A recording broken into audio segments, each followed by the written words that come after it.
Oh, hello. I didn't see you there. Welcome to session zero of session zero of Dirge of Exalar. Hi, how's it going? I'm your Dungeon Master Kelly, and I'm excited to be here tonight because, this is a brand new campaign, and you get to see how we do session zeros here on Dork Tales. So how's everybody doing tonight? Y'all good? Yeah, feeling good, yeah. Feeling good. Nice. All right, so, yes, I did, Bracaria. So if you're listening to the cool music from the opening, that's the new Monument Studios bundle, because they're a fantastic company, and when you give them money, you own their stuff, which is great. And I like to, that's where a lot of my money goes. So, hey folks, how's it going? Like I said before, I'm Kelly, I'm the Dungeon Master here. I use he and him pronouns, and I'm really excited because Dirge of Exalar is a horror-themed game, and we really haven't done that. We had some touches of that with some previous titles. We did Curse of Strahd, but that's it was more like Curse of Strahd Light. It was, I think most games are Curse of Strahd Light, because you can't, Curse of Strahd is very hard to, this is a Curse of Strahd is its own video. But, Stu's in the chat. Hey, Stu, how's it going? Hey, Stu. Yay! All right, and so is the Dapper Wolf. I love that name. So, hello everyone in there, and Bracaria, it's good to see that you're doing better.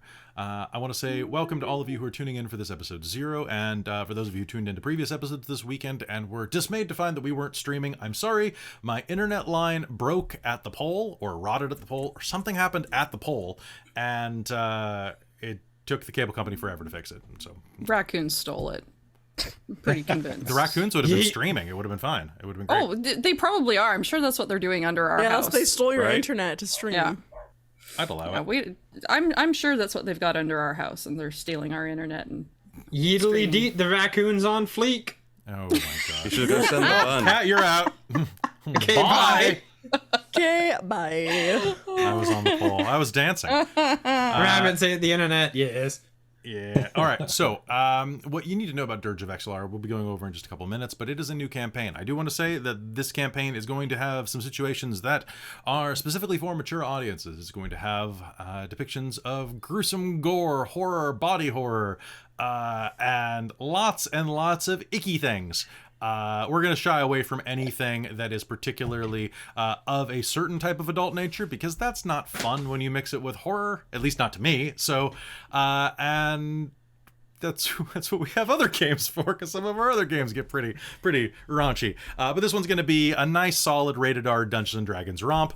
And if there is anything that I think is particularly deserving of a content warning, I will try to give that up front. Quick reminder though, that as we go into this is going to be in the actual campaign some fairly dark material, so if you do have issues with certain elements of horror or gore or disempowerment, body horror, etc., do take care of yourself, because sometimes that stuff can really hit you and you don't know that it is a thing. And take care of yourself, and then you can always come back. just spiders. I can't do spiders. A lot of people can't do spiders. A lot of people can't do eye things. I am Little literally baby terrified spiders. of. No, I am terrified of all spiders. I will just start crying. Good. I hope to make you cry. All right. So without further ado, let us go through and I did that and say hello to everybody. So I'll pass it over to James. Why, hello there, everyone. I am James. I use he, him pronouns. You can find me occasionally on Twitch as Otheon. That's about it for me, I guess, at this point. Nice. All right. Kel. Hey, it's Kel from up the road. Most recently, I'm she, her pronouns. I was most recently in the finishing of Secret of Exeter House. Good old Pippi Riverstone, who is now going on an extended tour of Ylos, taking her Ballad of Gilligan around to different ports. And I don't know. I hang out here. I hang out. I'm using my Instagram on this, so you can look at pictures of pickles and knitting. You know, the usual. Pickle, you need to have a cat named Pickles. Let us go down to hi, cat. A cat named Peep. We have a cat named Cat. Yeah. We do have a cat named Cat, and that cat is me. Hello, everyone. My name's Katrina. I use she, her pronouns. I'm sure that if you've been following us for a while, you've probably seen me on a couple of other of our other games, like Shards of Nirn, Rime of the Frost Maiden, and our ever lovely Reign of Emrys, and a couple more. You can also find me once I have my computer built again on my Twitch, which is... Wait, what's my Twitch again? Captain Starbun. I had to look it up today. All right, pass it over to Robin. Hi everyone, I'm Robin. I use she, her, or they, them pronouns, and I live here. In your nice house, I see that background looks really nice. In my nice house, but I meant more on Dork Tales. I seem to live here now, which I'm not complaining about. It's a great place. You can find me on games like Random Memories, Rhyme of the Frost Maiden. I recently joined the party in Shards and Nern last week, so that's What? fun. I gotta upload that to What? YouTube. I forgot to. Oops, sorry YouTube if that's a spoilie. Nah. No, I saw But you yeah, there. I'm hoping to get back into my own personal Twitch channel at Second Gen Gamer, but I tend to just like playing with you dorks more, so It's true. You just like the music selection here. it's true. And finally, joining us for the first time outside of Extra Life is our Wikimaster. Sup, Traz? Hi, my name's Trez. I use he, him pronouns, and I'm so excited to be here. Thank you so much for inviting me. No worries, man. You actually get to role play. It's gonna be fun. Well, you're not gonna do much role playing tonight, so but that's fine. So if y'all are assembled here, some of you might be asking, like, what is a session 0? That's not the first session, obviously. Or you might be asking, what is going on with this campaign? Like, what is everything about? So that's what we're going to kind of touch down on, and we're going to try to tiptoe around, because I've got a lot of stuff that's happening in this game that is going to be even the players don't know. Some very structural things, because this game is kind of a mix of, in my head, it's like if you take like 1 part Brotherhood of the Wolf, 2 parts Bloodborne, like a part Memento, and you all blend it together and then feed it through an Inception straw. That's kind of what we're going with. So it's a hell of a smoothie. That's Yes. sounds that's like not give smooth. a lot of It's very indigestion. Yeah. Might keep I you don't up think all I'm night. allowed to drink that. I hope it'll keep you up all night. It's going to be a lot of fun, but there are some things that I can't really reveal yet. So what I need to remind all the players, so we, of course, have had a brief talk and figured out like character stuff prior to this. So all of our characters are built. You all are playing a group of people, and we went with you are independent. You are not a traveling adventure party yet. You are all a group of people who have heard the rumor that the nation of Exalar, this kind of weird hybrid between like late 1600s Spain and France, is in possession of a mystical cure that can cure almost any ailment, magical or otherwise. So powerful is it that the country itself has been walled off by a dense miasma by the god of plagues, Zonos, in order to prevent this cure from ruining his good works.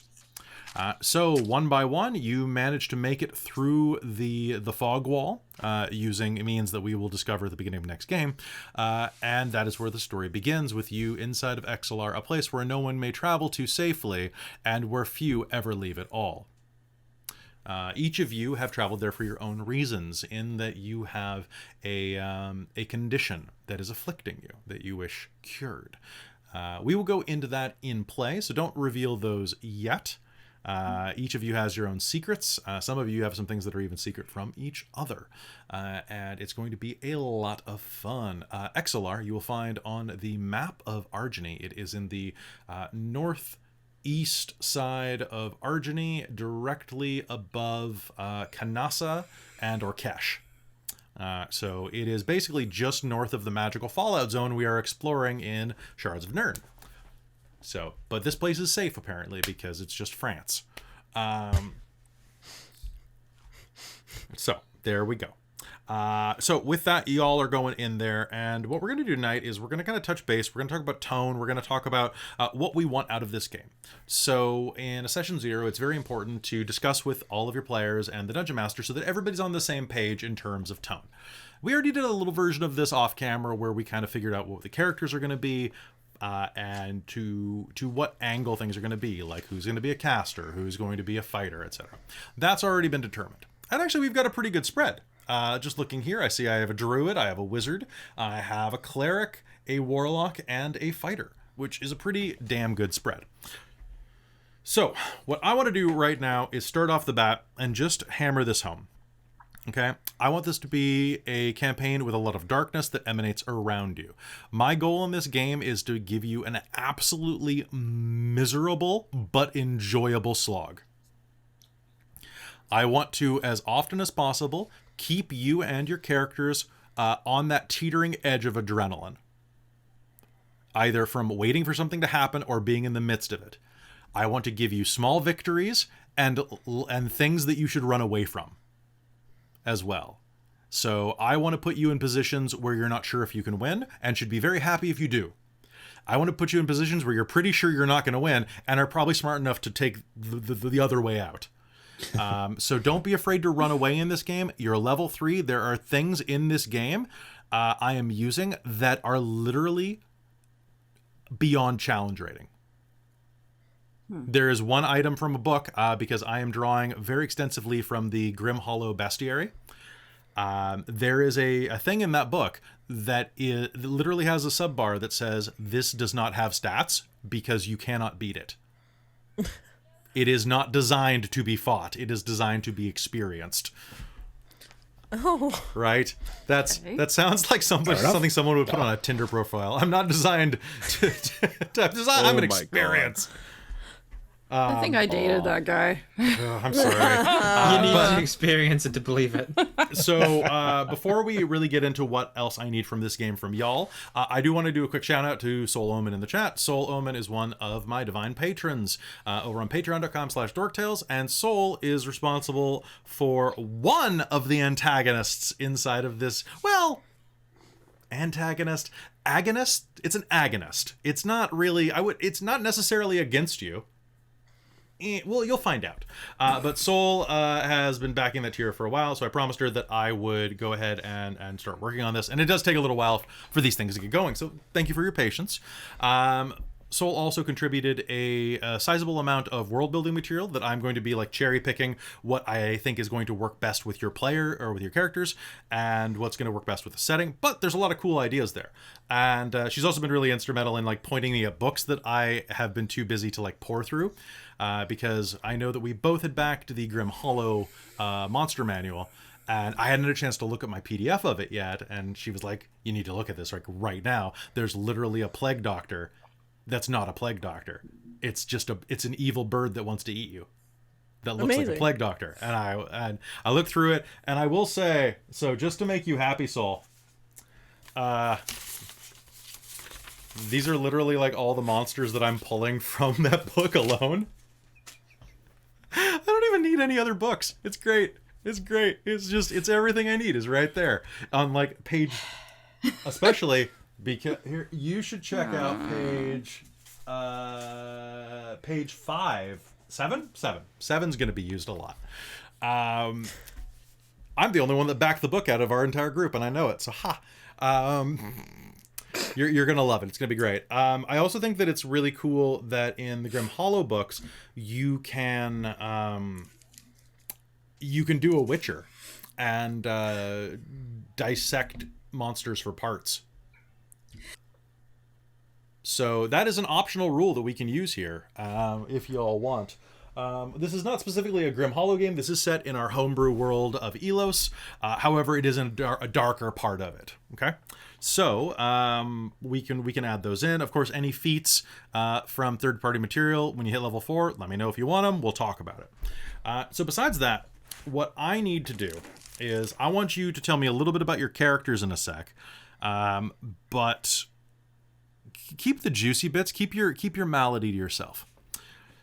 So, yeah, that was very relevant. What I really want from all of you is that we're going to be starting the game with you in a central location being brought together by your maladies. From there, you are going to... the arc of the campaign, I hope, will go like this. You will all travel together. You will all travel toward a place. That's basically it, is that you will all want to travel together and stick together because... the alternative is not pleasant. You don't have to like each other, but you're less likely to eat each other, hopefully, and you are all headed for a location. Now, it was posited that I should do a map for Exalar. Exalar doesn't have that many good places in it. It's got like 4 cities, maybe. And one of them is this one that you'll be headed to, which is a reskinned Yarnum. I'm not going to lie. So enjoy. Look for Gothic spires and aim that direction. That's where the campaign will hopefully end up. If y'all find plots that lead you other places, cool. But just to let you know, that is my trajectory. I want this to be you start in one place and you travel to another place where bad things happen. And they happen along the way too. There, that's no spoilers. You have an idea of kind of what I want, so that if you're ever curious about like, ooh, what should I be doing in this situation? Because a lot of D&D players get hung up on that. Well, what should I be doing right now? I'm not sure which way I should go. It's like, well, aim toward the towers. When in doubt, go toward the plot. It's in the city, because everything's in the city. So that's really like all I have that I want you to do there. Besides that, let's talk about your characters. Let's hear who they are and give a little bit of detail about them. Not a huge amount, but a little bit. Who wants to go first? I can go. Do it. Oh yeah, we gonna do this? All right. Mm-hmm. All right, go, Robin. So, I'm playing Thorina. I have to figure out actually how I want that pronunciation of their name. So I am debuting 2 new things for Kelly. I am playing a new race and a new domain for cleric. So I am playing the Dreamborn, which is. Do you want me to talk a little bit about the new race that you've created? If you may, yeah, you may. I'll give like the short like what would be on the like preview page of like Do it. if you clicked on the article. They're people that have been brought into existence by dreaming gods, legendary beings that are asleep. So I am playing a being that has been brought in literally by dreams, and depending on a life experiences, I may or may wake up the same person or not. We shall see, depending on the day. So I am playing a Dreamborn, and it's gonna be a lot of fun. I'm really excited to get this race, and I am playing. I am a cleric of Zonos, who is the god of plague and prophecy. So Kelly made 2 domains, plague and prophecy. I am playing one of those. I'm not gonna say which one though.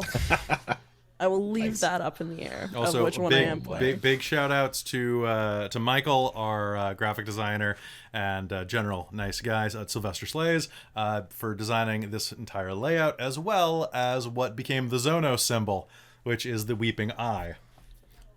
Yeah. Because he did that. He just thought it was cool. And I looked at him like, oh, it's a plague and prophecy god. That's literally just that symbol. I needed a symbol. It was perfect. It was great. Yeah. I love when these things happen. Cool. So is there anything else you want to talk about her? Or them? So, yeah, I think they're going to use more they, them pronouns and depending, I guess, whatever they wake up as. So she will start as she, so she will go by she or they. And she basically woke up kind of alone, and she's kind of heard of that there might be other people like her, basically from her sleeping god, who she doesn't actually know, or legendary beings. She doesn't know who she's been dreamt up by. So she kind of is looking for people, and then along the way she found Zonos for, following. But yeah, she's basically on kind of an adventure mission. She's very curious as a person, depending, she's kind of woke up alone, been brought into life alone, and so she kind of always is very friendly. And she's excited to go about this mystical cure. to heal herself because yes, she has You have a problem. some sort of malady. I can't talk tonight. Malady. Thank you. I know the word. I just the tongue didn't That's want to totally say cool. it. So they're a very curious character, like upbeat. Yeah, upbeat. Do you have a voice picked out yet? Do you know? You don't have to debut it right now, but like, I'm just curious. I do have a voice picked out. I'm not going to debut it yet because I Good. want to have that first moment of actually being her. That's fair. So, but I do have a voice picked out, and Okay. I think it's gonna be cool. So for that sounds fun. Does anybody have any questions about this? So like, Plague and Prophecy are two domains that I designed that can do wickedly different things. Viral Strike is probably my favorite ability that I've come up with recently. It's really cool. It's literally Sounds you, really cool. you hit an This enemy does sound and it cool. hits another person. Nice. Like you're instead of getting extra attack, you get you technically get an extra attack, but it just ricochets around enemies because they catch a knife wound. It's within 5 feet, which I find hilarious. Yeah, COVID. technically it's within 6 feet, but the rules, you know. Yeah. I was really worried about this game being this close to the current global panini, and you know, hopefully this is not the same thing. And then Prophecy's a pretty cool one. You get some really neat powers through that one. And then the Dreamborn gets some really cool stuff, actually. Besides having like some psychic abilities, they've also got so what Robin was referring to is that whenever they suffer personal trauma or willingly choose to do so, they get a roll on a chart to wake up in a different form.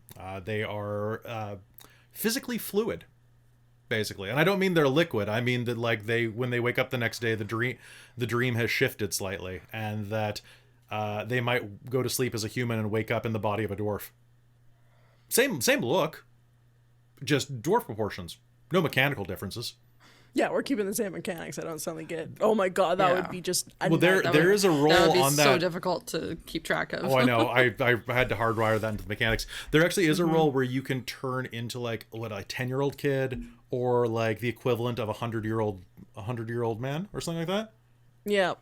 And it's like, yeah, you just look like that, right? Because it's your internals don't matter. You are a dream. You're dreamy, Robin. Oh, thank you. But Okay. I actually had a lot of fun making these. Like, well, not making these. I having a little bit of input on things. Like you allowed me to like comment and stuff like that for some of the stuff and give potential ideas for like the Plague and Prophecy and the Dreamborn. And it's... Well, it was incredibly useful to me being able to be like, hey, is this broken or not? Like, be legit because you're using it. But like, no, it needs to be more broken. I might have to tone it down a little. There's a couple of things in that know. that are pretty rad. But I know. I'm hoping you don't. I'll see what I can do. I need to make sure it's fair because I was looking through everybody's sheets and I was reminded again that Tabaxi are broken as they stand originally.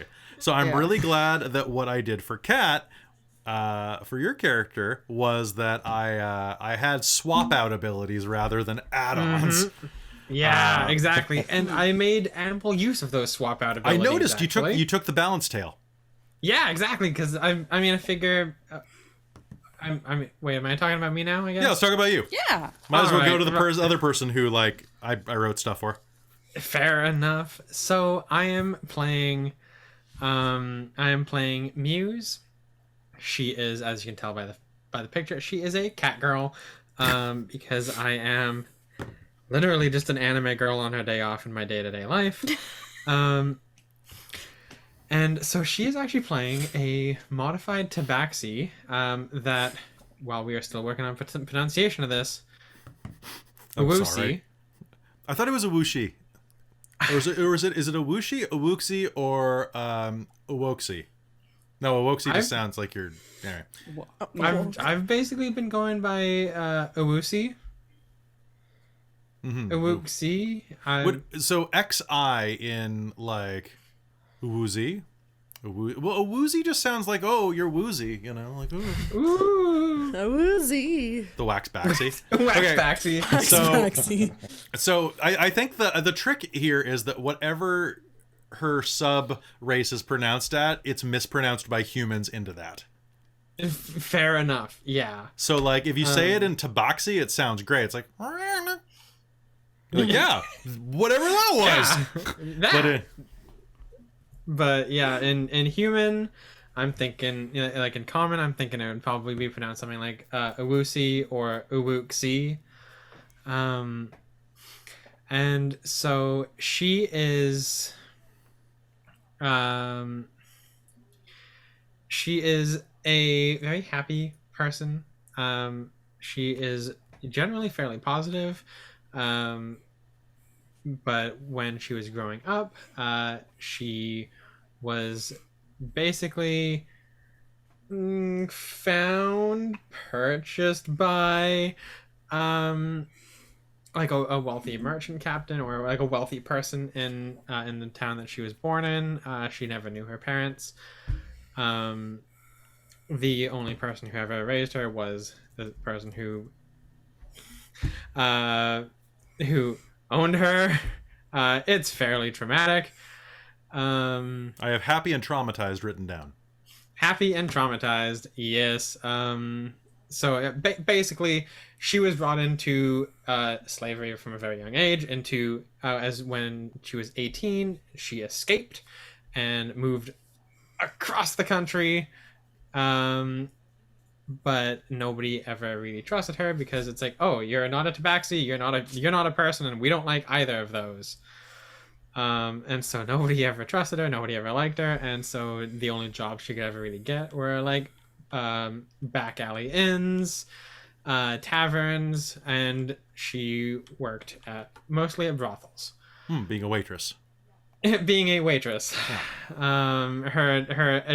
Her super agile tail sure came in very handy for waitressing. It's true. Well, I mean, you could use it to carry mugs. Like, it is strong enough for that. Accurate.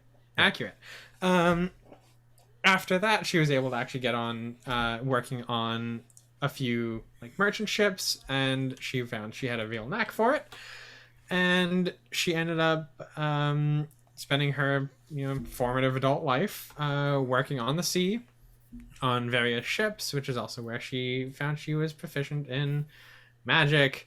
Definitely doesn't have anything to do with something that she found. Absolutely not. So she is a hexblade warlock.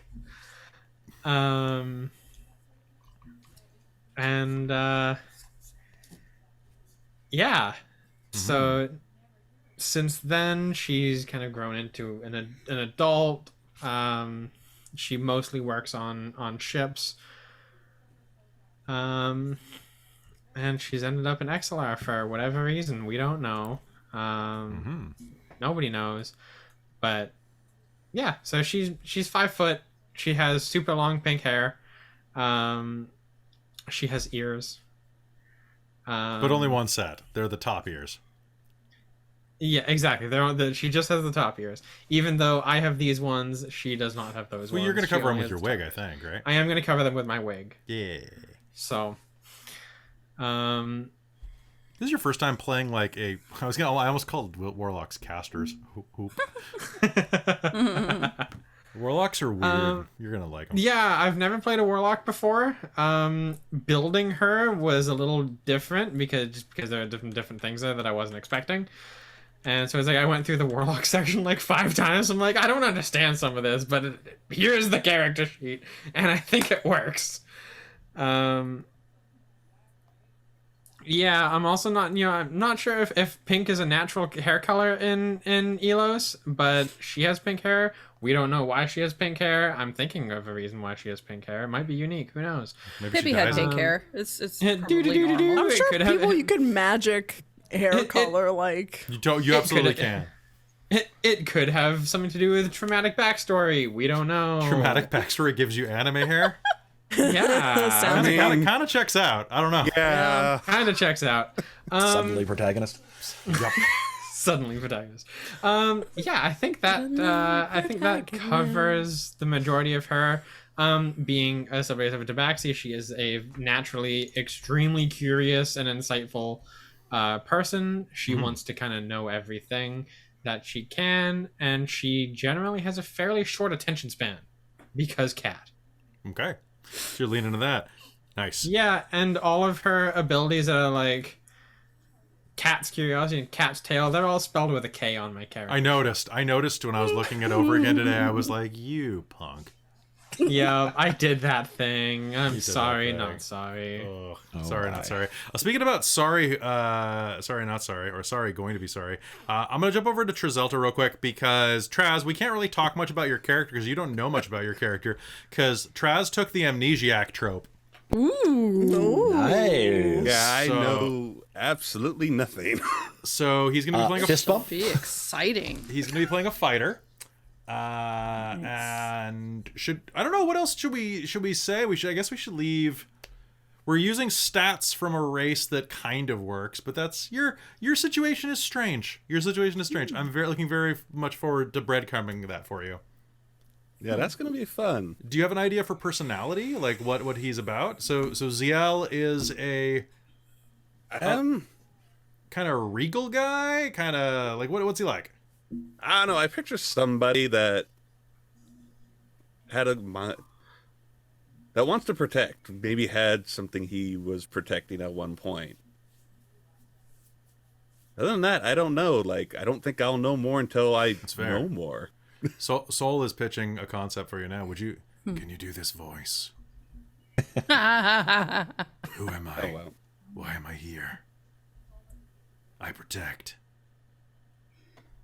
Siri, what's the weather like? The weather I could do it is- all day. I mean, just don't talk much. That wasn't half bad, actually, though. That works. Yeah, that was pretty good. The trick is to make sure that you can do it continuously. You have to do it live. Yeah, there we go. All right, I'm gonna run that Witcher game, and Traz, you might be in it, buddy. You might be in it. It's just Very a bunch of people. Robin, you can do it, right? You can do the Ivy version, right? Yeah, I can do Ivy. All right, good. We're good. All right, we'll just keep doing the Growl Brigade. Okay, so How did Batman get in there? Oh my god. oh god. I'm Geralt. Terry. So one of the I'm Batman. out of character talk real quick. One of the groups I do voice acting for has just announced that they're going to do a redub of some Batman stuff, and I'm like, Oh no. I'm like, hey guys, I don't want to be that guy, but I've been Batman in 2 other productions. Can I? This is not my I want normal. to be that guy, but I'm kind of that guy. But I'm kind of Batman, I'm so that just give it to me. Batman. Well, because like the normal voice I do for them is like it's on an abridged show that's coming out soon, where I'm playing like a middle-aged man who kind of sounds a little like this, you know, that kind of voice. That you don't think Batman, but you should, because I am the knight. There's so many different types of Batman. Anyway, so he protect, he attack, but most important, what's his charisma? Oh yeah, I saw his charisma. But most importantly, he a snack. Oh. Yeah. Oh, he got that high Oh, boy. charisma. Yeah, I rolled pretty good, but Nice. don't ask me to dodge anything. Are you willing to share what subclass of fighter you are? You want me can to, share. Tyler? You can if you want to. It'll become I'm curious for myself. if you want to. You yeah, may. if you want Yeah. to. I don't mind. I'm playing a Psy Warrior. Ooh. Okay. Hello there. Mind freak. Now you got a couple of them in here. It's I got a couple of mind freaks. Well, yeah. Robin's character is a little more it's a more defensive versus offensive, I think. And yeah, Muse is also a snack. Everybody here's a snack. It's great. Now they're asking me to do the 1966. Well, hello, old chum. Who would like to go from the top row? You dastardly villains. That's the best I can do. I haven't watched it in forever, but I think I was an okay Adam West. I think I was like, good like 7 out of 10. Yeah. I mean, you just need reasonable. to channel the Family Guy Adam West, Who And you'll was get a actually preference. Adam West? who is actually Adam West. Yes. Who's Adam Wee? Oh my god. I loved Adam West in that. That's the only time I really like James Woods too. Is ooh, piece of candy. Ooh, piece of candy. Ooh, piece of candy. Yeah. That show's not great, but it does have some jokes. It does have Yep. some jokes. It does. The shepherd's pie joke kills me every time. The only thing I know from that is mom, Yeah, mommy. don't stop it. Mommy, Stop it. Mom, There's this. Mummy. That's Oh, God, I he's even got the actually tone always right. liked Damn it, Family That's, Guy. that's pretty good, actually. That was a really good tone. The shepherd's pie joke is where they go to a restaurant. He tries to order shepherd's pie, and they're like, "Oh, I'm sorry, we don't have that on the menu." And he goes, "Sir," he goes, "Oh, do you have mutton?" And he goes through the entire list of ingredients. Oh, do you have this? Oh, do you have this? Oh, do you have this? Oh, do you have this? And it's a 3-minute long bit. Oh, do you have peas? Oh, do you have pastry? Oh, do you have? And at the end, it's like, yes, we do, sir. Well, I don't see what the problem is. Well, there you go. It's just like, Damn. I've worked hospitality. I've worked food. That's a huge dick move. But I gotta Yeah. respect that they committed. I gotta respect they gave 3 minutes of airtime to that shit. It's Yeah, so that's dumb. It's so dumb. I mean, they're just like spinning their wheels at this point. But you know. Yeah.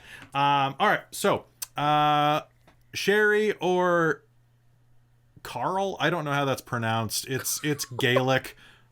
It could. Aoden, like it basically just kind of off Aiden.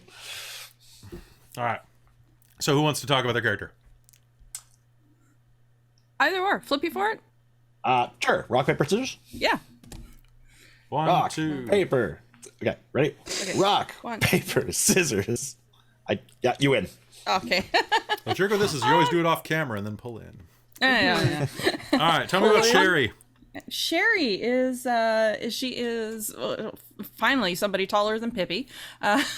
She is a halfling, lightfoot halfling, and she's a wizard, and she grew up kind of in a regular family in a regular little village, and was just very interested in the whole wizardry thing. I think she probably saw like a traveling wizard or something. You know, I was really getting a lot of, because halfling and wizards, I was really getting a kind of a Lord of the Rings vibe for her. So a little bit of a Frodo kind of story.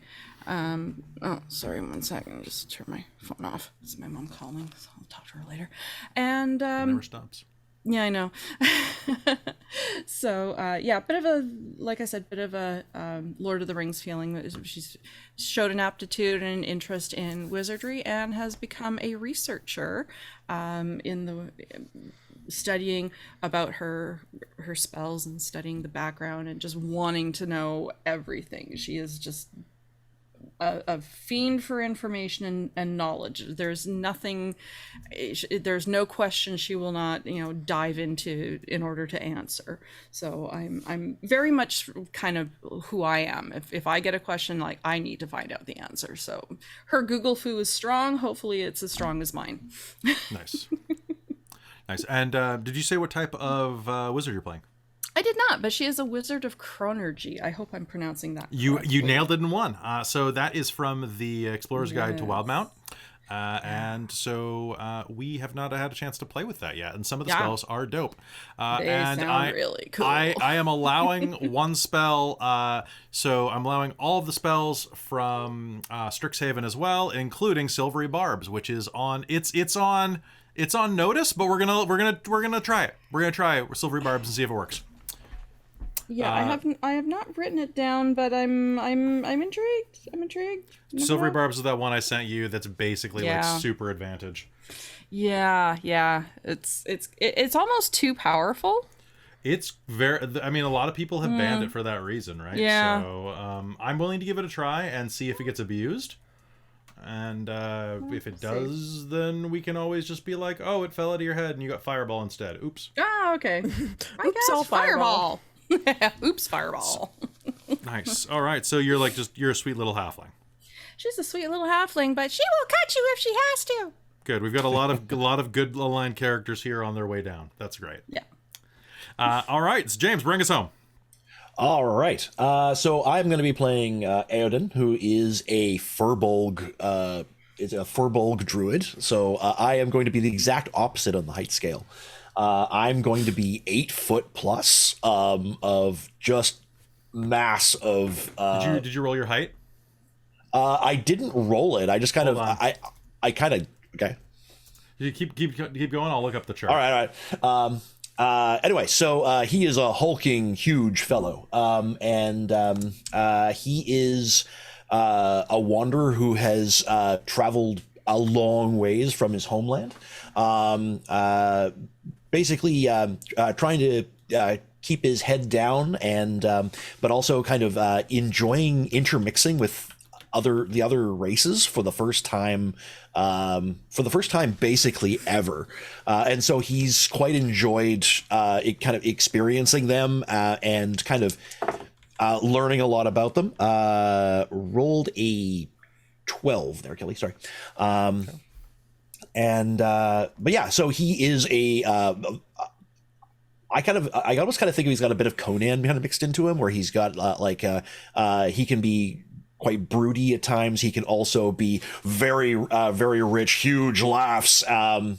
So kind of quite a vivacious character. But also one that kind of favors a bit more wisdom, a bit more about stopping and thinking, which I think is going to be kind of an interesting contrast with the rest of this bunch. So I'm going to be the big mountain in the back, I think. Nice. Yeah. Roll me. So you roll me 2d10, and you got that. Okay, I know how tall you are according to this chart. Okay. You could have grown a little beyond that, of course, customized. But just I want to see what your realms are. Roll me 2d12 real quick. 2d12. Okay, just give me a second. So grab my Totally, d12s. totally. 18. Okay. Boop, boop, boop. 18. Nope, 18. Fucking do the thing, guys. Boop, boop. Sorry, my number pad's not working. Times. So, you are a biggin. You're only 346 pounds. I am a small mountain. Yeah. And according to your roll, you are exactly 8 feet tall. Nice. All right. It was fate. It was Yeah, fate. Yeah, like that's fates eight. You could be agreed. like 8'1", 8.5. You know.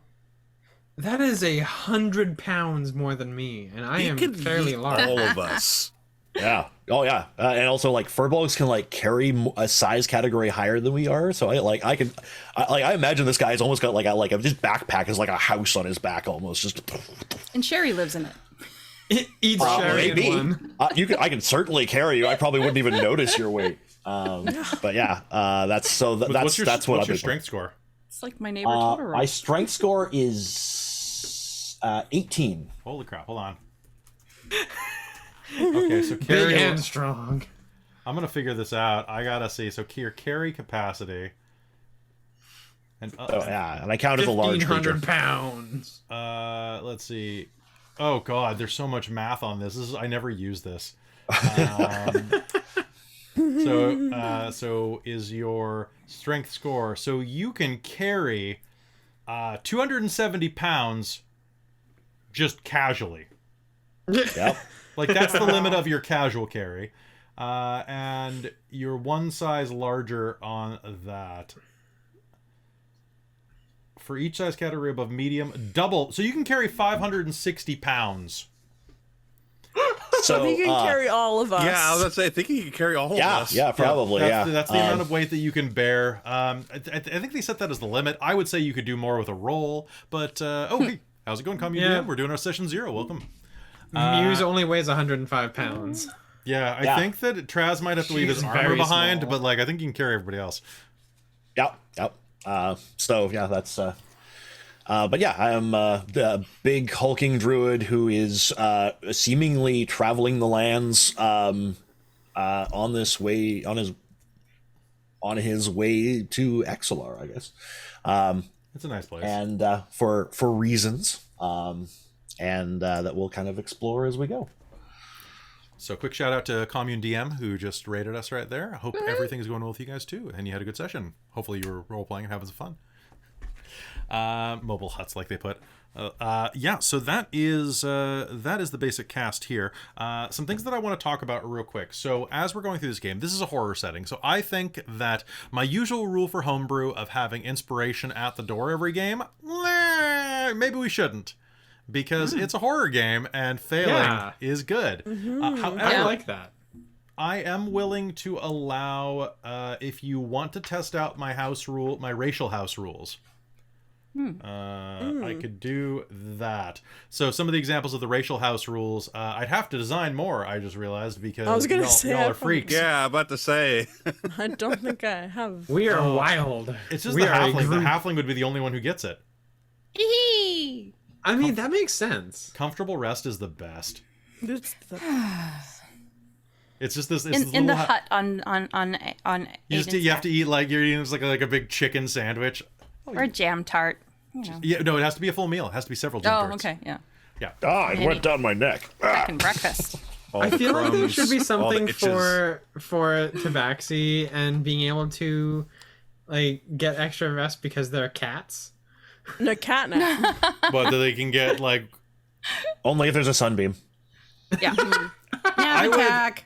yeah, I don't know what it would be. The thing about these narcoleptic. racial bonuses is that they're supposed to be like gentle, like they're small bonuses. And cutting down like sleeping to 6 hours a night is a big daily bonus. But is it that big?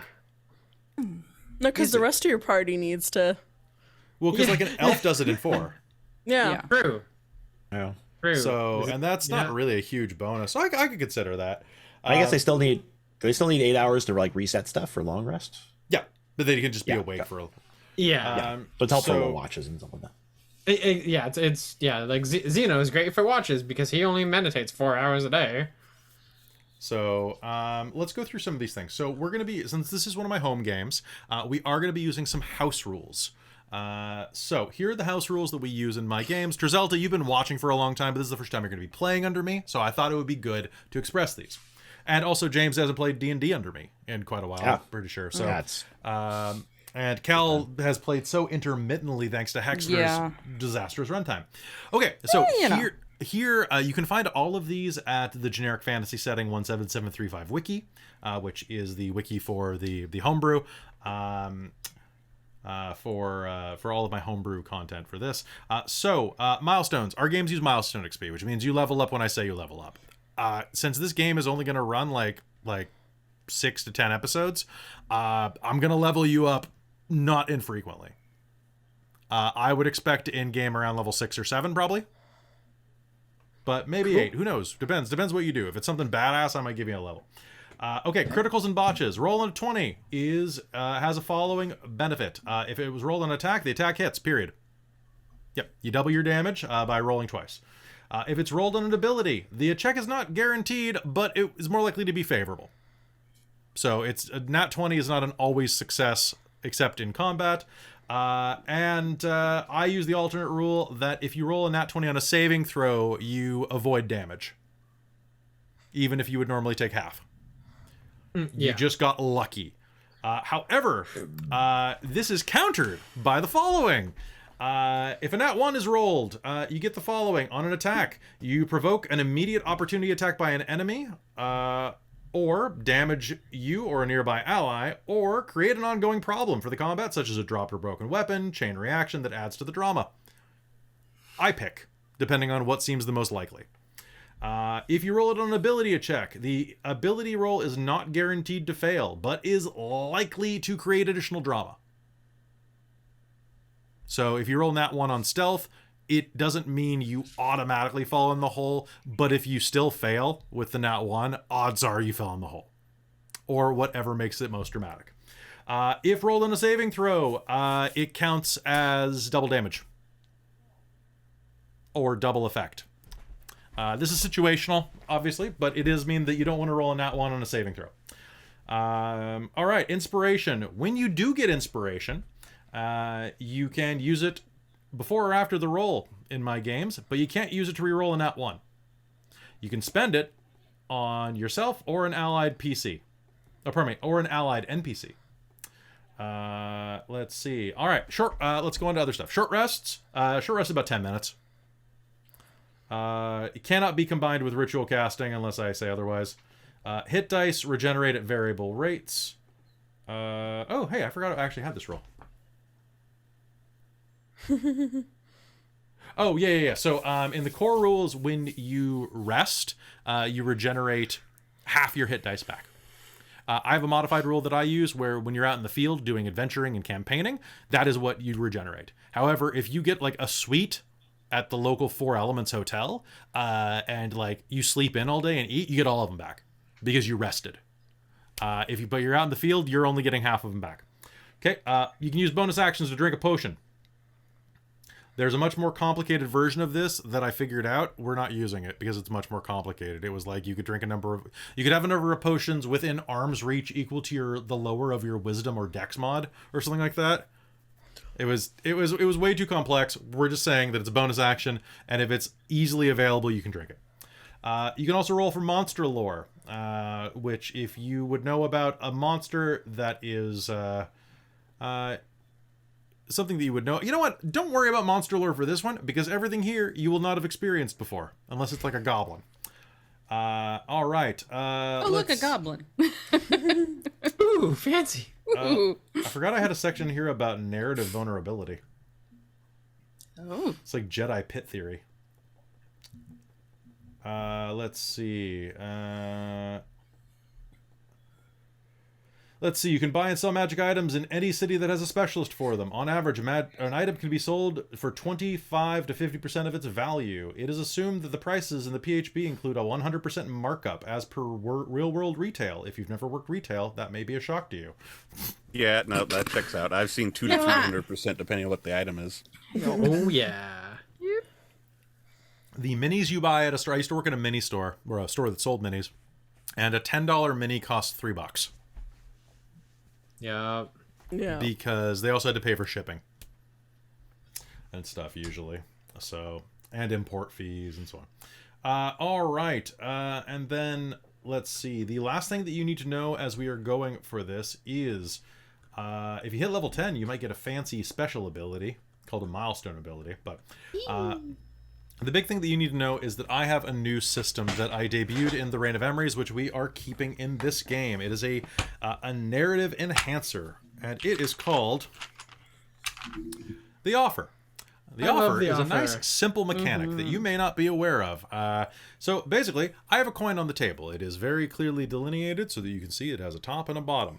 The way it works, you want to do something that is slightly against the rules, like you want to throw a fireball and you're throwing slightly outside of your throwing range, or if you want to use a spell as, say, maybe you need to use it as a bonus action or else you'll die, or something like that, or maybe you're missing like a just something, right? Like something slightly out of your reach. You need 5 extra feet of movement, you know? Well, I have this fancy coin, and I'll say, all right, I'll make you an offer. You can move those extra 5 feet. Your spell can go that extra distance. You can bend this rule just this once. It was a little bit of adrenaline. The magic worked weird that time. You can do it. And then when it's my turn to flip it back over, I can use it to cheat however I want to. Yep. I cheat harder than you, but it makes the game more dramatic and fun. I will use it for things like extra attacks or to regenerate some hit points if I'm a boss monster. I will use it for special abilities to gain an extra legendary action. I have some special powers for things I'm designing for Shards of Nirn right now, where I get to use both sides of the offer depending on whose turn it is, which is a real dick move. We're not going to be dealing with that in this game probably. Oh, because god actions are a thing. Because if you ever fight a god, they're not supposed to be fair. Meanwhile, I do want to say, if you're watching this episode 0 and you're like, wow, you're coming off a little bit like a dick, I sent a meme out to the group earlier that was absolutely the truthful, which is the illusion of the Dungeon Master is this asshole who's plotting to kill his players when he's actually building Pinterest boards and playlists about their happy endings and trying to give them the happiest ending that they will ever have. The DM vibing to the battle music, party dying in the fight. Accurate. Dude, Yeah, we're also me, also, but hello, also United me. Adventure Company. United Adventure Company is a fantastic bunch of people, and they just rated us, and they're also one of my patrons. So, hi, how's it going? Hi. Thanks for the Warlock powers. Hello. So, Robin, you Yes? helped me pick out some of the music for this game, Did. and I'm very excited for some of it. Me too. Because Robin is a huge music snob, and I was like, "Hey, you want to Not listen?" snob, nerd. But anyway, you're very passionate about music. Yes. But you helped pick out some of the music for this, so you don't know any of the.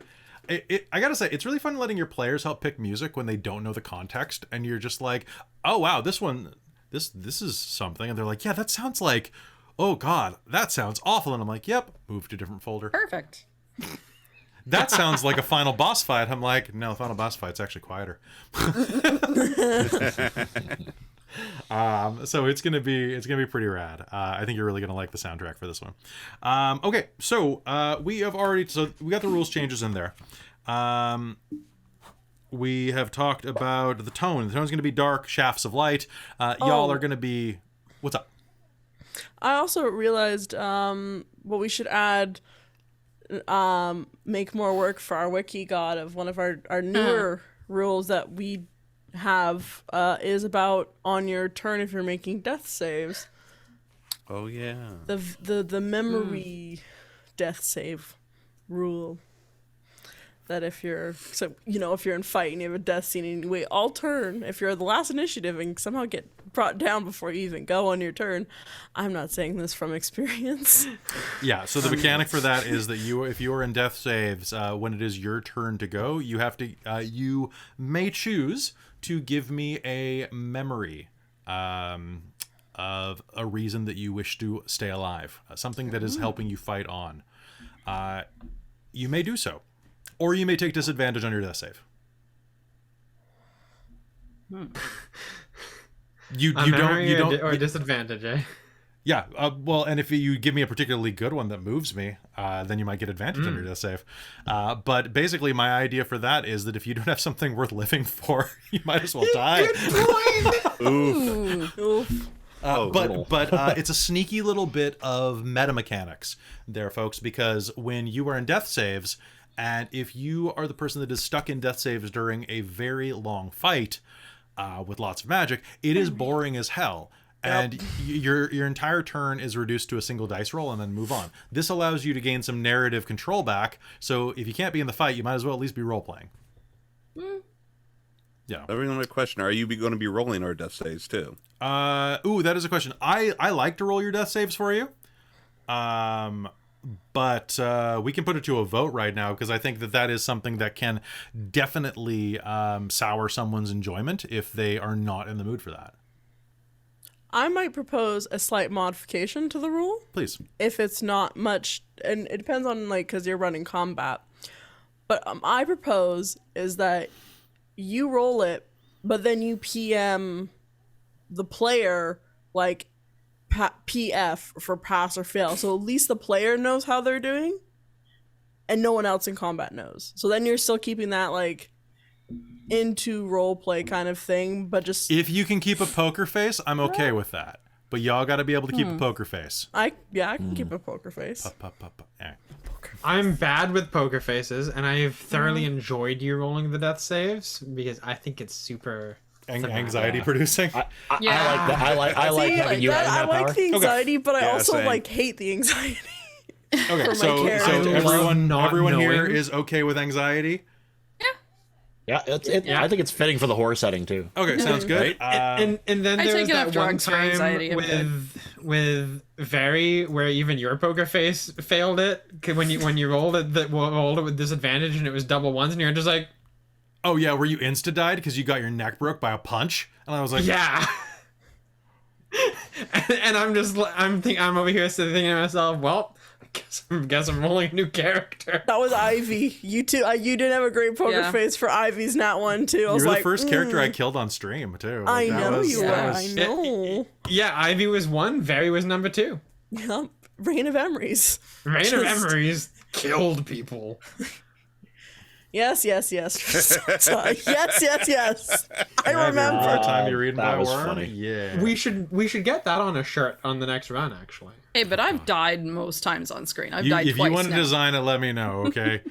Those shirts take a long time to design. It's so weird because we license out our art for put on shirts, and we're the only ones that buy our own art. But I'll put some dumbass quote on a shirt, and 30 people will buy it. And I'm like, Yeah. How much? What is How much with is it? custard damage? custard damage. I think I've sold 10 of those so far. 30 is a bit of a Nice. 1d8 Still custard pretty good. damage. It's, you know what? I'll take it. I'll take it all the way to the bank. Yep. So we've already done who we are, who we're playing. The tone's going to be dark. What I want to do is make sure that it's not completely unrelenting. I found that when I was running Curse of Strahd, Ravenloft has that unrelenting horror where everything is like, there's no reason to like leave the inn. Like there's no reason to go outside. There's no reason to do anything except for die. So I want to give you all some hope, because if I don't give you some hope, I can't shatter it. I was gonna say it makes it worse. Yes. Have hope and then right? take it away. That's the best part. I don't expect everybody to survive this one. Oh, I could die a third time. Yeah. That sounds familiar. Yeah. So we'll see how that goes. So connections, y'all are gonna be starting off together, but you're not really like a party yet. So what I would just generally say is that think of some connections that you would have. So you all are starting together in a facility for people with various illnesses. You're starting in a hospital. So some of you would have encountered each other in your day-to-day life. So just start thinking of relationships that you might have with one another. Traz, you can just hang out, bud. You're good. Concern. You're good. Well, You're Traz there just for got there treating your recently. amnesia.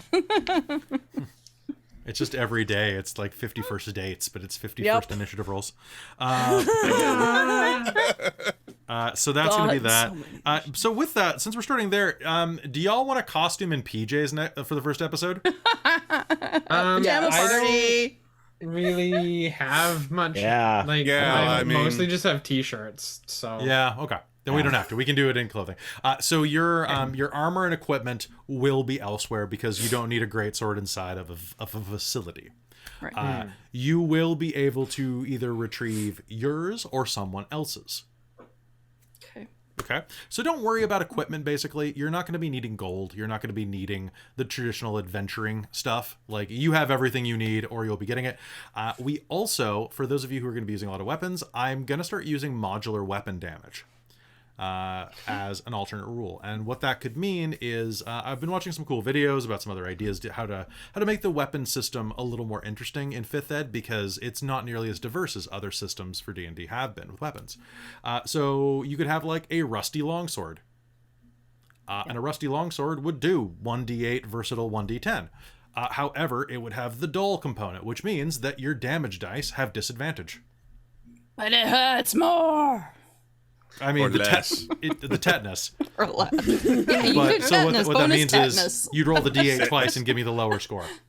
Ooh. Oh, that's cool. Or That's you could cool. have a short sword, or like you could have a dagger, but the dagger is serrated, so it's a d6 instead of a d4.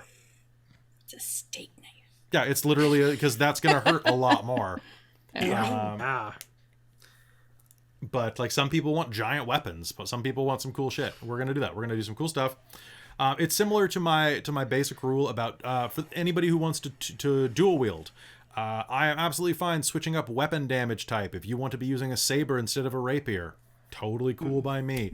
If you want a longsword that does 1d8 damage and you can use it in one hand, cool. If you want to dual wield longswords, I don't really care if you have the dual wielder feat. If you could be doing it with rapiers, you can do it with longswords, so long as the damage dice equal the same thing. That's all. I'm really excited for my weaponry because it's gonna be crazy. It's gonna be weird. I am so mad, Kat, that you never went and ran that Spaceships and Star Worms game where I was gonna be a Hexblade, because I really wanted to get a hold of. Because you told me your concept, and I really was desperate to start off as a medieval hexblade who gets sent into the future and then finds plasma cannons and goes, "Hey, technically this is just like a bow, right?" Yeah. And have a spiritual gun. I wanted it. Oh, I haven't worked up the courage to run a game yet. It's super easy, barely an inconvenience. Actually, no, it's an incredible inconvenience. Oh, but yeah, I am super stoked for my packed weapon. That's It's gonna be be dope. awesome.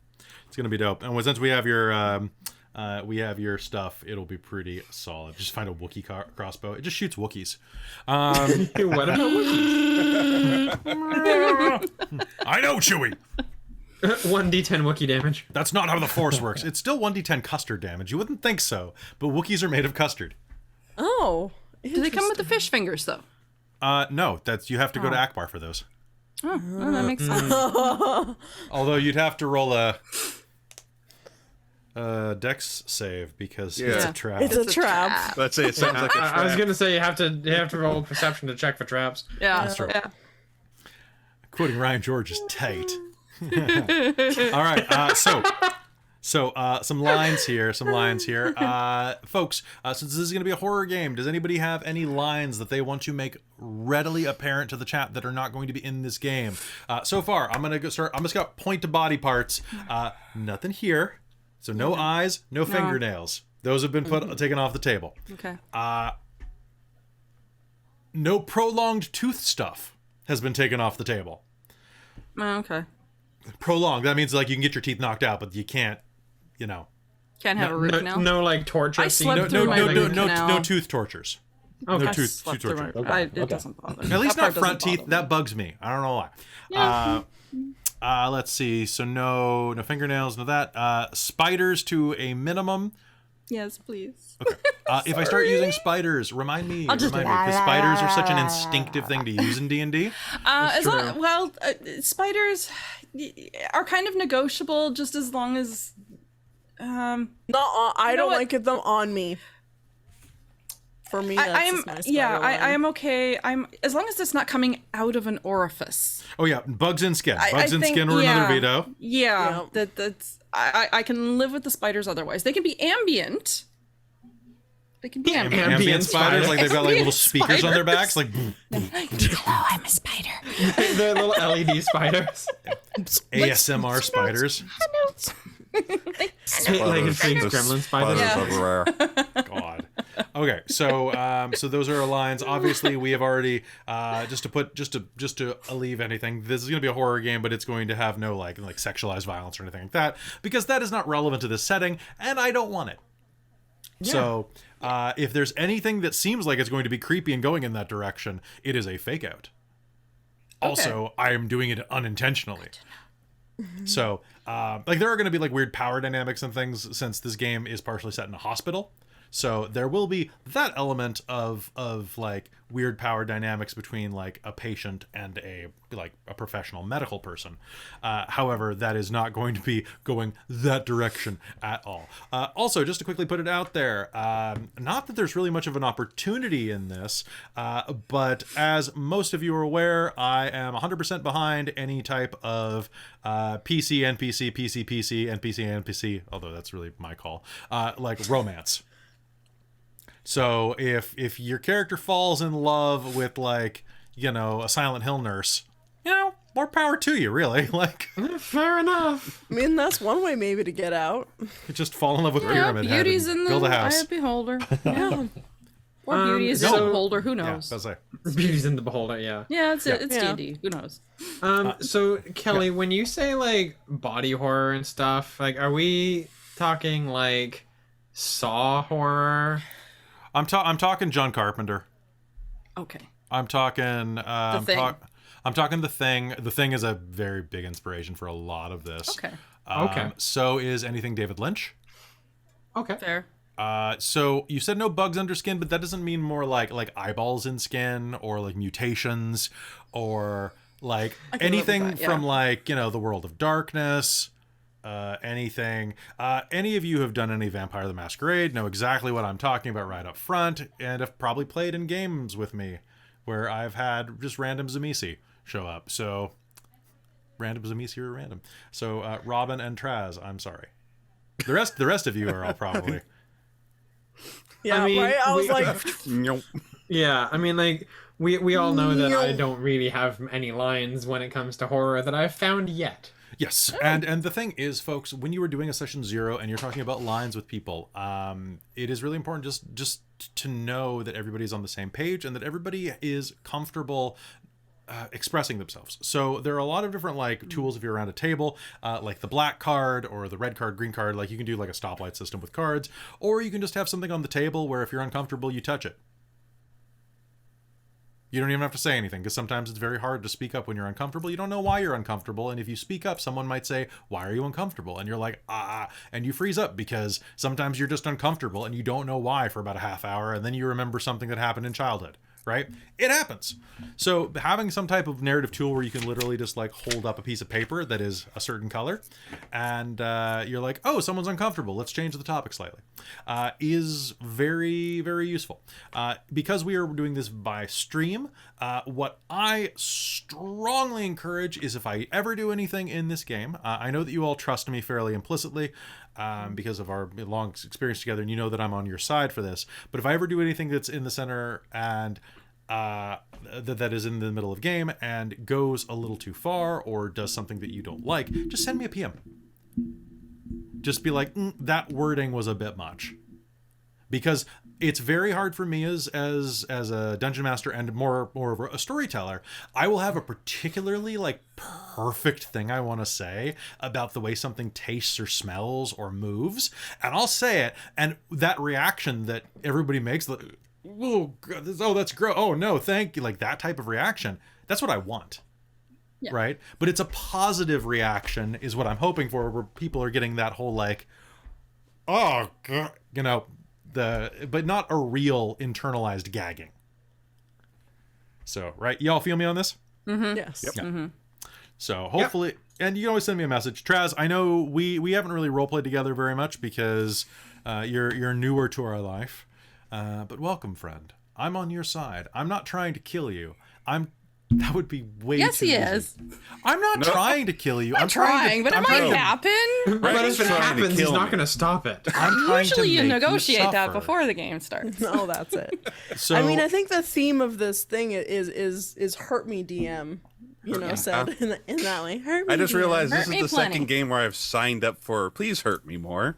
So a couple of little mechanical things, just so that you all are aware. I use hit points as luck points a lot of the time. So basically, like, if you take like 20 hit point damage and you've got like a bunch of hit points, you might not take physical damage from it. It might be that the sword almost hit you and you dodged out of the way at the last second.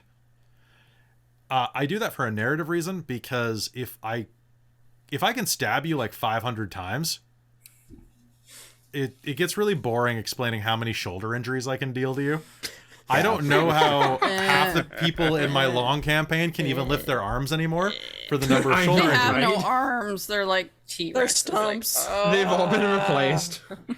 Bionic arms. So Oops, like, all cybernetics. so if I say that something like whizzes by you and I'm like, oh, you take this much hit point damage, that might be why. You take, like, it does not physically affect you, but you still lose the hit points because it's getting closer to being the one that puts you down. Okay? Fighting is tiring. It's like psychic damage. Well, you know, it's the mental game. You're mentally getting weaker. It's luck and fortune and will, right? Like your ability to kind of. I don't remember if this was an actual rule or if this was a house rule that was in a Star Wars D&D 3rd edition game I played like right out of high school. But the way that they ran it was that your Constitution score was your hit points, and your hit points were your luck points. That. Yeah. And Yeah, it was. I've heard that rule. That was 3.5. That was the wound point system. Yeah. See, I like that rule a lot because it means that, and then when you actually take con damage, you lose body parts. Like that's when the meat starts getting flayed. Yeah. So like, and also like when I drop y'all, like you're gonna get a scar. It's gonna be a cool badass scar probably. And because this is horror, I might start taking pieces of you. Ooh. Do we want to just use that? We probably could. We'll just use we'll use vanilla for now, and we'll use it like flavorfully. If you drop, you drop. I feel like in this one, that extra buffer of the con points, it would need a healing mechanic that I think would just clutter things. Okay. But I'm not it also gives you more hit points, which I disagree with. Yeah. So I think if I remember the original system, it was like it was like your hit points, like your normal ones, your luck points, Yeah. regenerated pretty much at the end of every combat, but it was a lot slower to heal the con damage. Yeah. And as soon as the con damage has, you could the GM could often do extra effects on you, like, oh, you broke your arm, because literally, you got hit in the shoulder with a mace, right? You're like, yeah, my arm is useless until I fix that. It's true. And those type of games are great. That's why I think you'd really like the Witcher game, like by Yeah, it's Yeah. it's awful, dude. I played a Witcher on Travis Legg's channel, and yeah. Now I have The Witcher like da-da-da-da-da-da-da-da going in my head right now. Thank you. That's literally all you have to play in the background while you play that. They're so good. It's such a good game.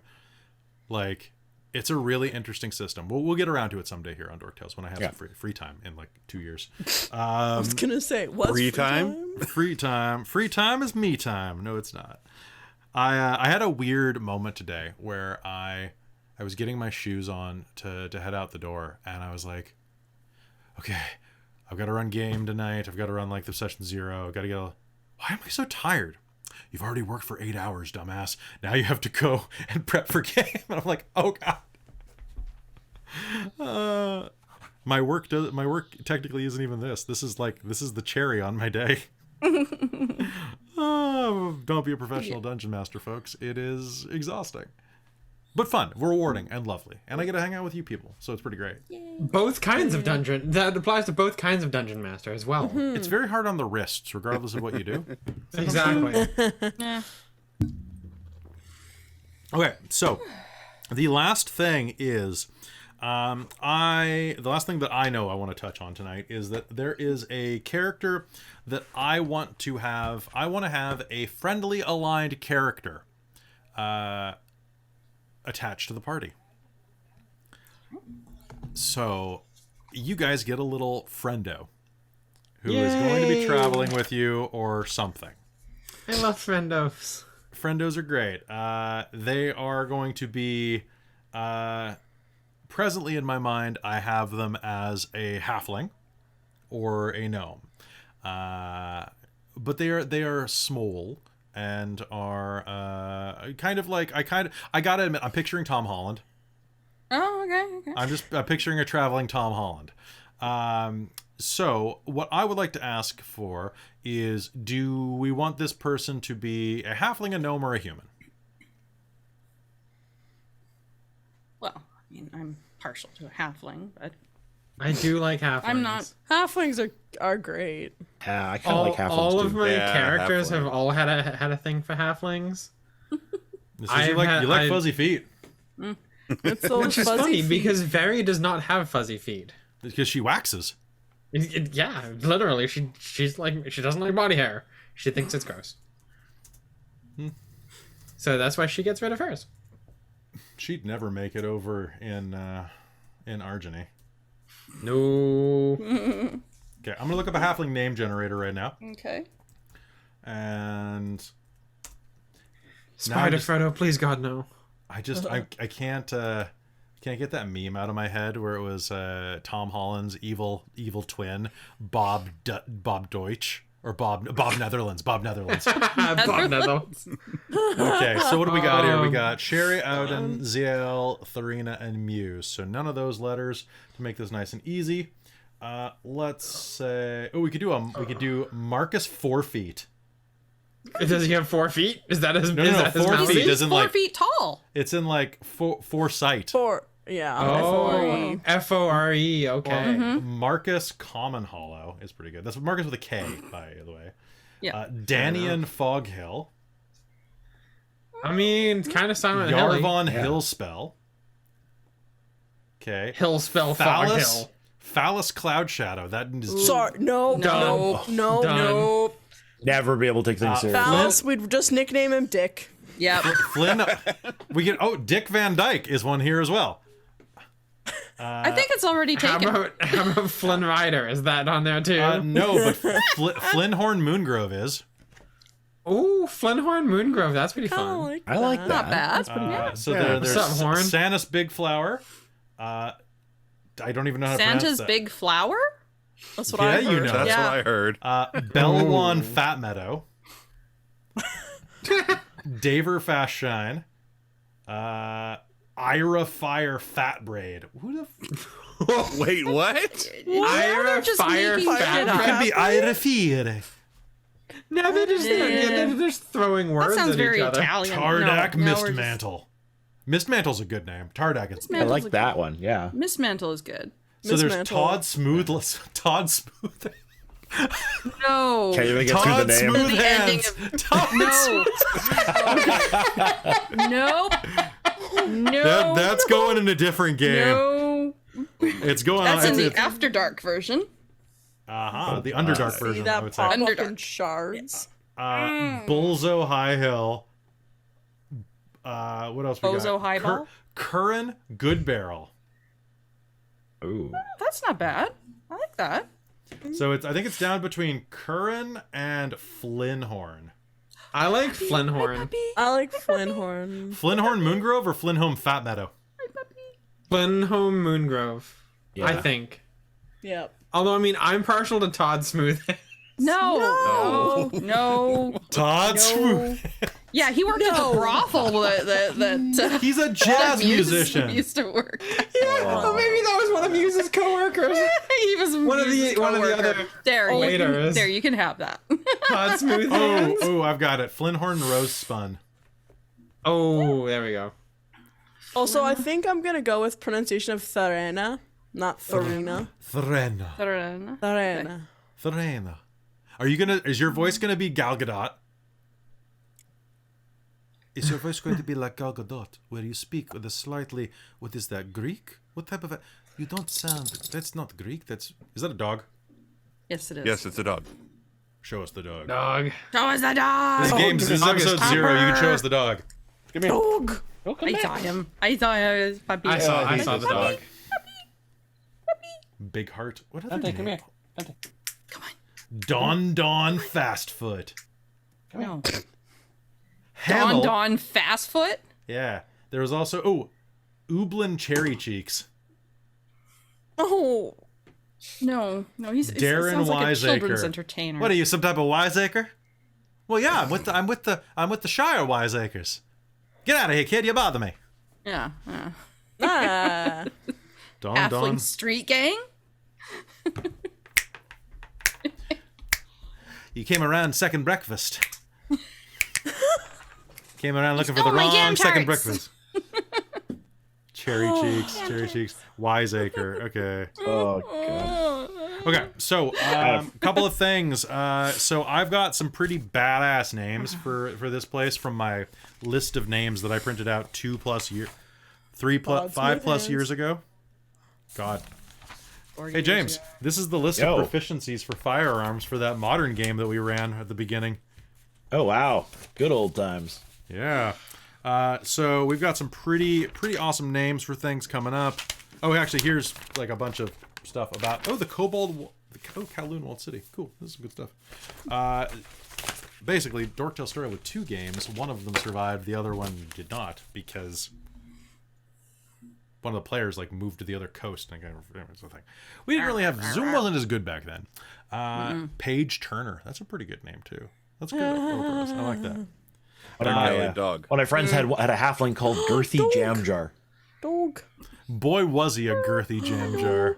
Right? Girthy Jam Jar. It was At least he's fabulous. not. At least he's not like Jari Jam Girth.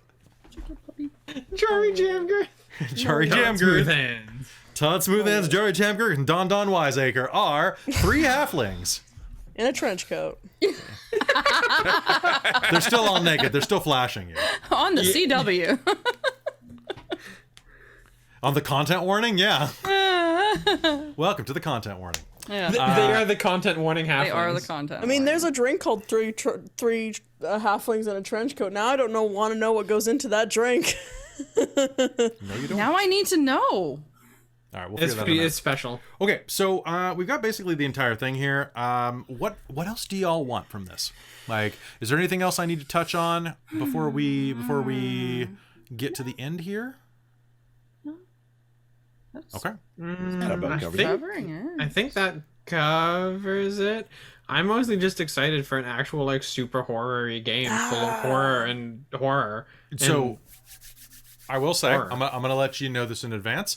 Because this is a horror game, I am going to be using some narrative techniques that those of you who play tabletop games may not be accustomed to seeing in your games. A lot of DMs use these, a lot of storytellers use these particularly, but a lot don't. For example, we're going to be using extensive uses of the flashback. The flash forward. We're going to be using sequences of cut to black. We're going to be using sequences of unlikely unconsciousness. And we are going to be using my favorite technique as a storyteller, the unreliable narrator, which is that Kelly is going to be lying to you sometimes. Well, as he does. I also, But is that a lie or is that the truth? You never know. one of these dungeon masters is telling the truth, the other one's telling a lie. So, but what that means is as well, I will be doing my best to... I'll be giving you hints when things are weird. But for example, if you are going into a scene where things are not as they seem, or things change, or reality changes around you, it will be described subtly. Because Glitch why? in the Matrix. Exactly, right? Like, Yeah. for example, if I describe a scene as you walk into a room, there's 3 sconces burning on the walls next to a pair of doors leading to the north, flanking each other. The lights flicker. Which of the 3 doors do you open? And if you're like, Yeah. didn't you just? And I'll be like, I don't know what I said, guys. I'm not paying attention. It was clearly a mistake, right? Now, obviously, Insight check. yeah. So One's a Perception. mimic. inside, yeah, one of them is a door mimic. Oh, God. No. It's Xeno. Yeah. There are 4. 4 sconces. So, but when you do that, you can use an insight check if you're worried about it. If you're like, oh God, what? The point of this is to have fun. And if this stresses you out, let me know. Yeah, I think that's about it. I'm going to be using some stuff from Ravenloft, or not Ravenloft, whatchamacallit, Van Richten's guide, because it's actually a very well written book for narrative techniques. But I think it's going to be nice and fun. I think it's going to be a good game. I've already sat Christine down and ran her through the first 2 chapters, and she really enjoyed what I had thrown at you. I got a lot of the ooh face from it, which is always a good nice. sign. Where Yeah. where she's happy she's not in the game, but is happy to hear what's going to happen. So that's good. Good? She's It like, is oh, that's going to suck. Yep. Besides that, Christine got our backs. yeah. Yeah, Seriously. pretty much. Yeah, she dumps a bunch of hurt them mores on us. Probably. She got the points. Yeah. Yeah. Great. So, She got the points. so I mean, that, luckily she streams on Tuesdays, so she'd have to like sneak in at the very Yes. beginning. this is true. I mean, have you seen how sneaky we can be? Yeah. We're pretty Sneaky, Yeah. sneaky. Like, sneaky viewers? sneaky viewers. Sneaky Thank you, viewers. viewers. Well, Come we in, do drop a- seem to have dro- sneaky viewers. Sneak in, drop a mute the Natasha, and leave. Except actually stays because that's hilarious. Yeah. That's funny. So, yeah, I guess that's going to be probably it for this one. So, folks, we're going to be starting on Tuesday night next week at 7 p.m.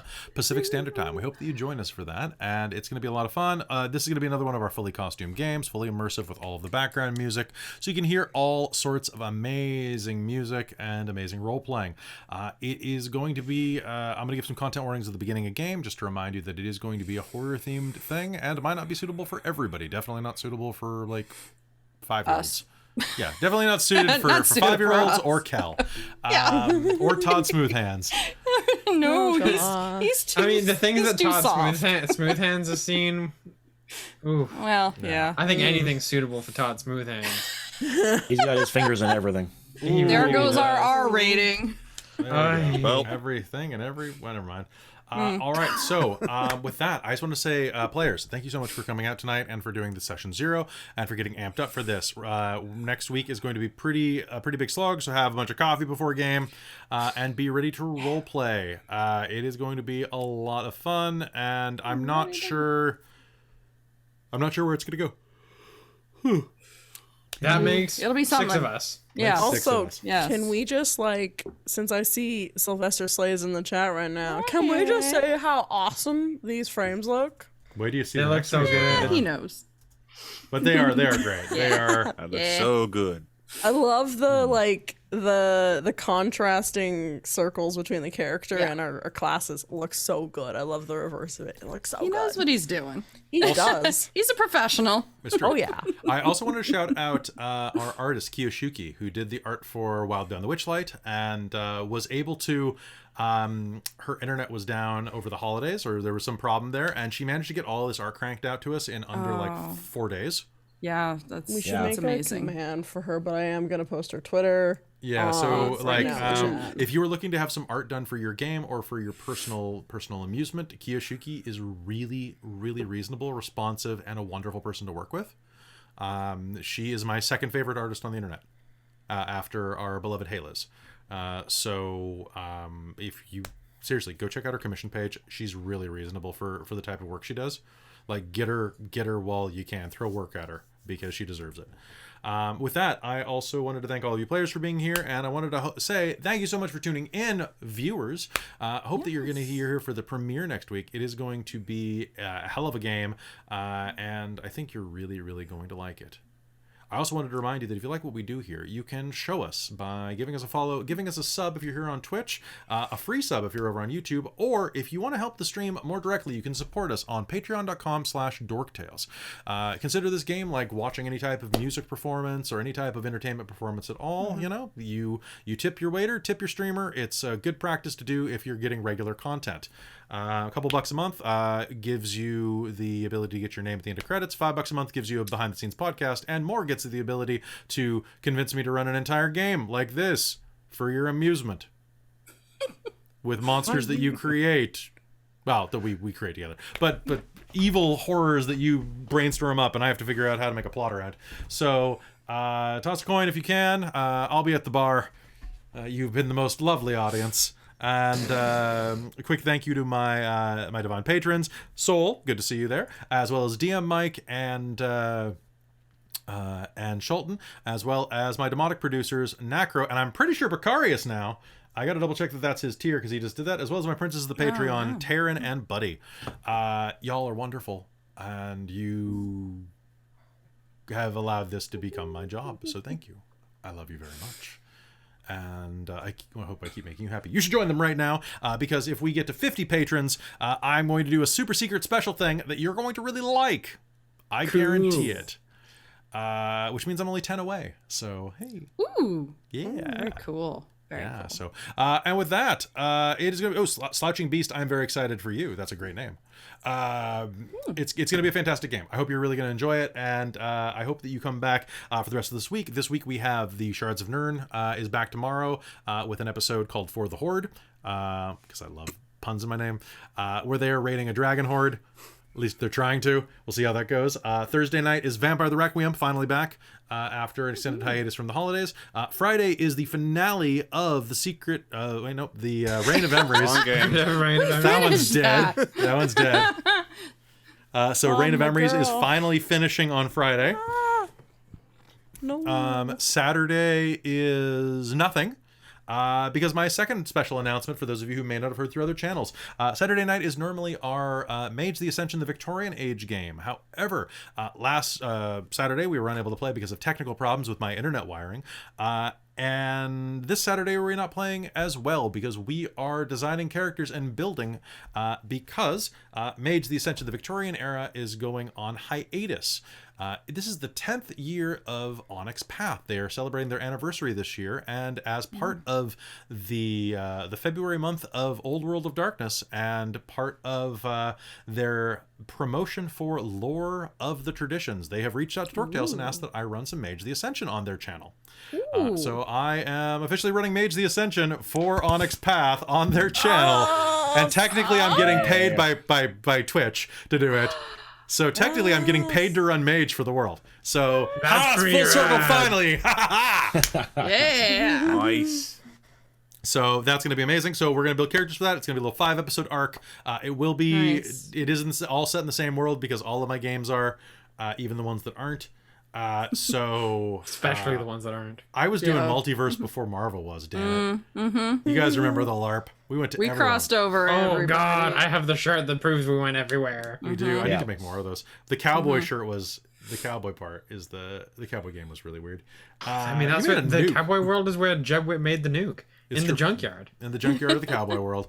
Anyway, we got a lot of great games coming our way. So there's no Mage this week, but next week we're going to be on Onyx Path on Saturday night. The first 2 games, so episode 0 and episode 1, are going to be on Onyx Path. Then it's coming back to Dorktales for the remainder of its run. So hopefully we'll grab some new viewers from Onyx Path, introduce them to our channel, and y'all go over there and watch. If you do not get to watch it live and you prefer to watch VODs, we will be getting them 1 week after. They basically hang on to them for 1 week, and you can only watch them if you sub to their channel. But if you wait a week, it'll be up on YouTube. So and I'll rebroadcast it on Twitch. So you'll just be a week behind on something. It's not a big deal. Once it's on Dorktales regularly, you'll have it then immediately. So it'll be good. So I think that's going to be it for us tonight. Thank you so much for tuning in, and I guess I have Sunday off.